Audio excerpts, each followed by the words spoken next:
In today's video, we're going to discuss the latest trade talk from around the league, including the aftermath of the massive Horvat trade to the New York Islanders. Plus, we're going to look at the latest rumors around the Toronto Maple Leafs and the Edmonton Oilers. Plus, we also have more information from the NHL waiver wire, another update from the NHL All-Star Game. The NHLPA may be getting closer to having a new leader, and the game has lost another legend. We'll discuss all that and more coming up next. So welcome back to another video here at Top Shelf Hockey. As I mentioned, we have a lot to cover here today. Before we get into the trade rumors and the trade talk, I just want to involve a few other quick items here from around the NHL. First up, we learned this morning the longtime NHL legend Bobby Hull has passed away at the age of 84, of course known as the Golden Jet. Played over 15 years in the NHL, plus multiple seasons in the WHA as well, where he spent quite a time in Winnipeg. Certainly one of the greatest goal scorers in NHL history. Of course, the father of a longtime NHL great Brett Hull. He was had a tremendous career. Very colorful personality. Obviously, in that sense, very well known from around the league. Longtime Chicago Blackhawk.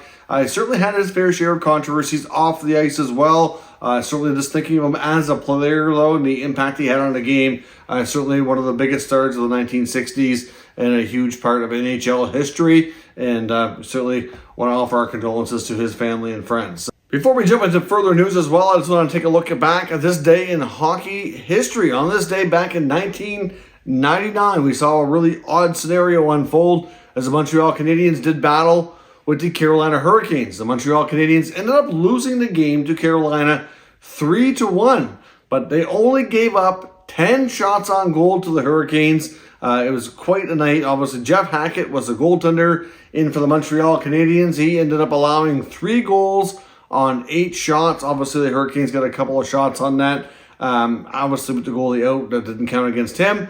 Arturs Irbe was the goaltender on the Carolina side, where Montreal got goalied for sure and put up 45 shots where he made 44 saves. So it's not very often you see an NHL team lose a hockey game while only surrendering 10 shots on goal in the whole 60 minutes. Certainly not something you really want to be associated with. Not a great thing, but certainly an odd thing that you don't see happen very often. We also got more news from the NHL waiver wire today. Yesterday, the Lightning had placed forward Rudy Balcers on waivers. He, in fact, did clear, so he can be reassigned to their American Hockey League affiliate. And we also had word that the Florida Panthers have a player on waivers, but this one's on unconditional waivers for the purpose of contract termination, and that is young player Anton Lefchi. It was an unconditional waivers. They're going to terminate the contract. He's likely going to go play in Europe, I would imagine. He appeared in 35 games in the American Hockey League this year, putting up 17 points.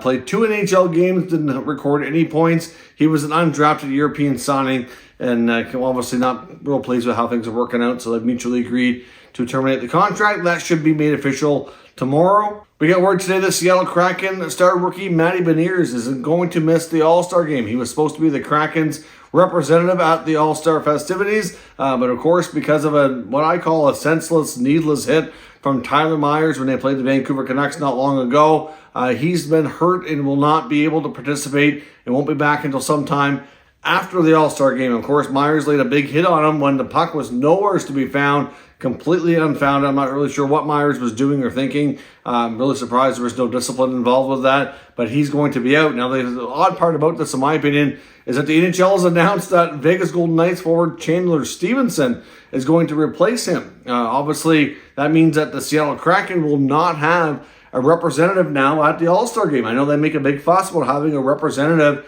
from each team, and they replaced him, a player who's injured, with another player from another team, which to me is kind of weird. Also with the Horvat trade, which happened earlier tonight, he was the lone representative of the Vancouver Canucks, so I don't know how that's going to work.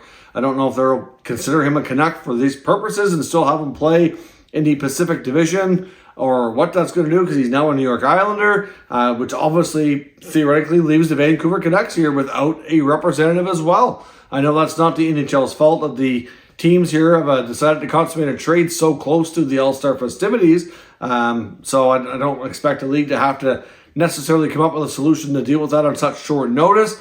But obviously the Seattle thing is different, and they had more time.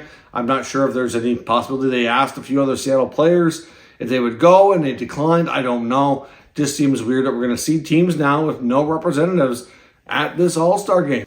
We also get word from the Elliotte Friedman and Jeff Merrick 32 Thoughts podcast today that the NHL Players Association is getting closer to having a new leader. Obviously, Donald Fair has been ahead of the PA for some time, and there's been a lot of rumblings for several months that they were starting the process to find somebody new to take it over. We don't know exactly the timeline of when that's going to be, just that things are progressing, and there's a lot more discussions around who they want that to be. Obviously, with Donald Fair being somebody who was not, connected into the game of hockey prior to his post, do they want that kind of leader again? Do they want somebody with more of a hockey background? That's all being sorted out. One name that they did mention on the podcast that's, I guess, that they've been told should be considered or to kind of keep an eye on would be former agent and former NHL GM Mike Gillis. Of course, worked with the Canucks. So we'll see what happens, or if he ends up getting that role, or if it goes to somebody else or whatnot. But that's something you probably see popping up in the news with a little bit more discussions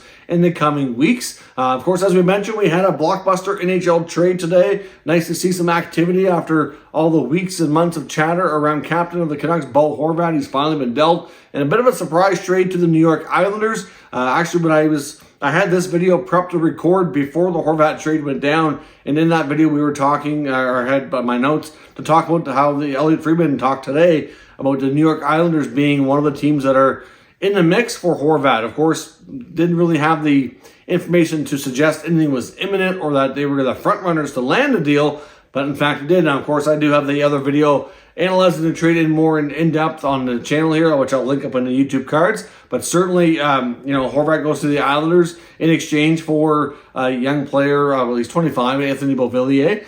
So they get a younger roster player who can help the Canucks, on the immediate needs. They have a top prospect in Atu Ratu, the Finnish player who was drafted in the 21 draft in the second round. At one point in his young career, a few years back, he was considered to be one of the top prospects in the 2021 draft. And certainly was expected to go much higher than what he did. He's had some NHL games this year with the Islanders. It looks pretty good. And to be honest, I'm not really sure that teams that pass on him at the draft are made the right move. I think he's an underrated prospect, and to me will likely end up being a very similar type of player that Horvat is, and a really responsible two-way center who can chip in with a decent amount of offense. So I think Canucks fans are really going to like this guy. I'm not sure that there's some that don't know a lot about him. And of course, they also get a conditional first-round pick, which is protected by the top. It's a top 12 protected pick. So as long as that pick's 13 or lower, then the Islanders surrender their pick to the Canucks this year. Otherwise, they'll get bumped and they'll get the 2024 first-round pick. So they get three good pieces, in my opinion. I'm not sure what Canucks fans were expecting. For those that think it's not enough, that's basically the similar type of deal that I expected, that they would get something for now, something for later, and then a really like an existing prospect that's close or just about ready, and then, of course, the future with a first rounder. That's, I didn't know exactly what pieces they would be, but something along those lines is what I had expected whenever the deal was consummated, whether it be the Islanders or the Devils or the Bruins or the other teams that were reportedly, in the mix having conversations here with Alvin, Rutherford, and the Canucks. But the trade is now done. And the other name in Vancouver that we should probably watch for now is Thatcher Demko. I mean, he's not the only one there that could be moved. You're looking at Brock Besser. You're looking at Connor Garland. You're looking at maybe a Tyler Myers. But Demko is probably one of the more interesting names that's come up more recently. I know Elliotte Friedman and Rick Dollywell have both talked about Demko and suggesting that teams are certainly calling. The Canucks are listening. A while back, you never would have thought they'd be having this conversation. Of course, he was so good for them there for a couple of years, especially after Markstrom left town. He really took over that number one job and really did a tremendous service for them, being an all-star quality goaltender. This year's been tough on him. Of course, hasn't played a ton, dealing with injuries and whatnot, but still a really solid goaltender with a pretty decent contract if he can get back to playing the way he did before. And, Demko's a guy that's going to start to generate a lot of buzz now. There's also some word from Vancouver media today and some rumblings that Thatcher Demko has not requested a trade, but that he's not real crazy about being in the Canucks organization. That everything we've seen go on, not only with the combination of the direction of the team and all the drama and everything, probably a combination of the Boudreau situation and how this Horvat situation's unfolded and everything else around it. It's just been a mess. and that he really doesn't want to be there anymore.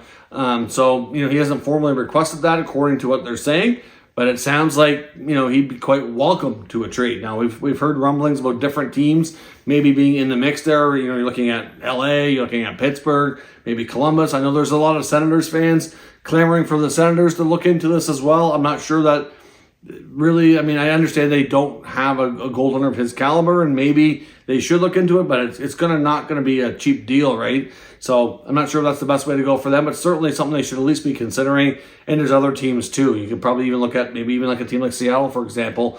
I don't know if the Canucks really want to trade with their division rivals that closely, but especially with an all-star quality player, but certainly one to look out for. So Demko, definitely an interesting name to keep an eye on. I imagine things will heat up. Not a given that happens before the deadline. Wouldn't be shocked if that maybe gets pushed and something that we might see more in the offseason, but we'll see. I don't know. I guess we'll have to see how aggressive Rutherford and Dalveen want to be here with this Canucks roster. Now, also on the Edmonton Oilers, Elliot Friedman and Jeff Merrick on the 32 Thoughts podcast. Again, talking about some target for the Arizona Coyotes that the Oilers are very much interested in. Of course, they talked about this on the Saturday Night Hockey Night in Canada segment too a little bit, but the Oilers are reportedly showing interest in forward Nick Bjugstad and his teammate defenseman Shane Gostisbehere. So we might see a deal between Edmonton and Arizona come to fruition here. It's hard to say, but certainly we know that the Oilers were very much interested in a left shot defenseman. There's been different times where they've been linked to the other Coyote that's been in the rumor mill a lot, and that's, of course, Jacob Chychrun. Chychrun right now not to say that the Oilers wouldn't make the deal, but there hasn't been a name that's come up. We know that a lot of the younger Oilers defensemen, of course, like Bouchard, Broberg, etc., that they probably don't want to move on from them. A guy like Gostisbehere is going to come cheaper than Chychrun on an expiring contract. So to me, that might make more sense for them. I don't know that they really need that for the long term if these guys that are younger work out and are a big part of the blue line of the Oilers moving forward. But of course, Bjugstad allows them another dimension. He's really good in the shootout, which I know is not going to help in the playoffs.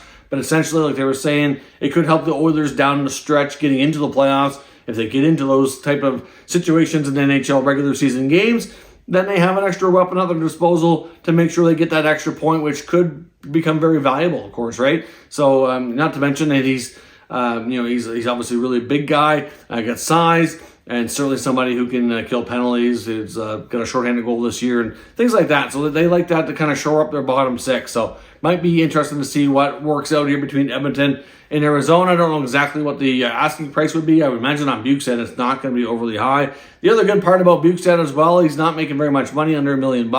So from a cap perspective, that's easy for most teams to handle. And if Arizona retains on Gostisbehere, that's not going to be overly expensive either. I know, obviously, Jesse Puljujarvi is a name that the Oilers have been looking to move. I don't know if that's a player the Coyotes would have interest in or how this could all work, but certainly a couple of teams that might be talking a little bit further. They said that they feel that things have gotten fairly serious in conversation, so hard to say if and when a deal materializes. Now, I also want to talk about the Toronto Maple Leafs. Reports from the fourthperiod.com and Dave Pagnotta have put the phrase of the Leafs have Ryan O'Reilly and Ivan Barbashev of the St. Louis Blues front and center on their list of trade targets. That's his exact words that he put in his recent article here. So obviously, we talked about the linkage between the Blues and the Leafs in the past, with O'Reilly being a top target that the Leafs were considering. And we've heard multiple NHL insiders confirm that they've heard rumblings of the Leafs having interest and at least internally discussing that idea. So, of course, this comes up yet again,